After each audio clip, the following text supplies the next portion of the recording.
మరి ముఖ్యమంత్రికి ఏం సోయలేదని అడుగుతున్నాను. ముఖ్యమంత్రి రేవంత్ రెడ్డి గారు ఇక్కడ ఉన్న ఓట్లు వేసుకుని, ఈ ప్రజల ఓట్లు వేసుకుని, రైతుల ఓట్లు వేసుకుని నువ్వు ముఖ్యమంత్రి గెలిచినావు కదా, నీకు ఇంతనైనా సోయలేదా అని అడుగుతున్నాను నేను.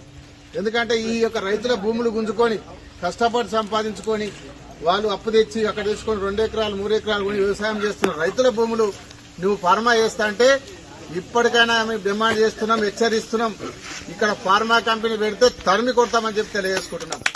ఆఫీసర్లు వచ్చినా, ఎవరు లీడర్లు వచ్చినా కూడా ఈసారి పెద్ద ఎత్తున మొన్న జరిగింది చిన్న ఉదాహరణ అనుకోండి. మీరు అంతకన్నా ఎక్కువ డబ్బులు ట్రిబుల్గా మీకు గ్రామాలలో ఎక్కడికి వచ్చినా కూడా తరిమి కొడతామని కాంగ్రెస్ నాయకులను గాని, ముఖ్యమంత్రి రాని, కాంగ్రెస్ నాయకులు రాని, కలెక్టర్ రాని ఎవరు వచ్చినా తరిమి కొడదాం.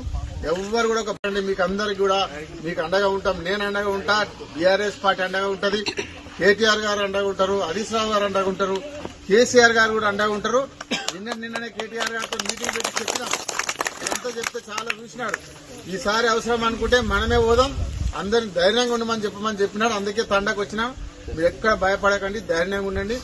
మళ్ళోసారి వస్తే కేటీఆర్ గారిని తీసుకొని మనం ఇక్కడికి వచ్చి పెద్ద ఎత్తున ధర్నా చేసి ఎవరు వస్తారో రాని, పోలీసులు వస్తారా, అధికారులు వస్తారా, కాంగ్రెస్ లీడర్లు వస్తారా, ఎవరు వచ్చినా తరిమి కొడదాం. ధైర్యంగా ఉండండి. మొన్న ఎట్లా జరిగిందో అంతకన్నా డబుల్ చేసి చూపిస్తాం కాబట్టి మీరు ఎవరి భయపడకండి. తప్పకుండా ఈ ఫార్మర్ రద్దు చేసే వరకు మేము వెంబడి ఉండి పోరాటం చేస్తామని చెప్పి మీ అందరూ కూడా తెలియజేసుకుంటూ సెలవు. అసలైన తొలి వెలుగు. ఫాలో వాట్సాప్ @తొలి వెలుగు official.